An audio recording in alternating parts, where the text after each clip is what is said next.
नमस्कार मंडळी. तर आज आहे नागपंचमी. श्रावण शुद्ध पंचमीला आपण नागपंचमी ही सेलिब्रेट करत असतो. जून जुलै नंतर आपल्याकडे ज्या लावण्या होत असतात पिकांच्या, त्यानंतर मोठ्या प्रमाणावर पिकांना भर येत असतो. अशा वेळीस उंदीर हे पिकांचं फार मोठ्या प्रमाणावर नुकसान करतात.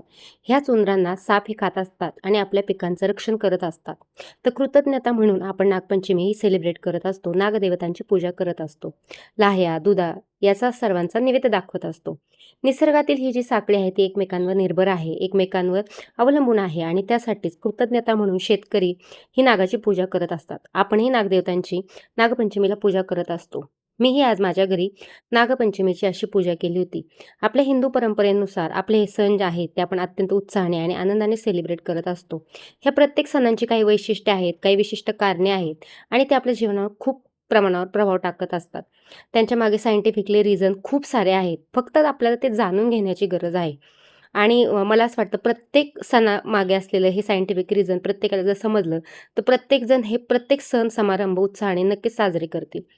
मी आज माझ्या घरी अशी नागपंचमीची छानशी पूजा केली होती. माझ्या देवारातील सर्व देवतांची अशी छान पूजा केली होती. आई जगदंबेची अशी छान आरास केली होती आणि घरामध्ये खूप प्रसन्न वाटतं ज्यावेळेस असे सण समारंभ असतात आणि आपण ते असे सेलिब्रेट करत असतो. खास वेळात वेळ काढून हे ज्यावेळेस सण साजरे केले जातात त्यावेळेस ते नक्कीच आत्मिक समाधान देणारे असतात आणि ह्याची सर्वाची माहिती म्हणजे आपल्या मुलांनाही कळत असते. मुलांपर्यंत त्याचे संदेश पोहोचत असतो की आपण हे सण समारंभ का सेलिब्रेट करतो, ह्याचं महत्त्व काय आहे. आणि अशी छानशी पूजा केल्याने किंवा घरामध्ये असं प्रसन्न वातावरण राहिल्याने सुद्धा मुलांनाही छान वाटतं. आपल्या फार काही जुन्या ज्या गोष्टी आहेत त्या प्रत्येक गोष्टीमागं मी नेहमी सांगते सायन्स आहे आणि हे सायन्सच आपल्याला खऱ्या अर्थाने जगण्याच्या दशा आणि दिशा दोन्ही शिकवत असतं.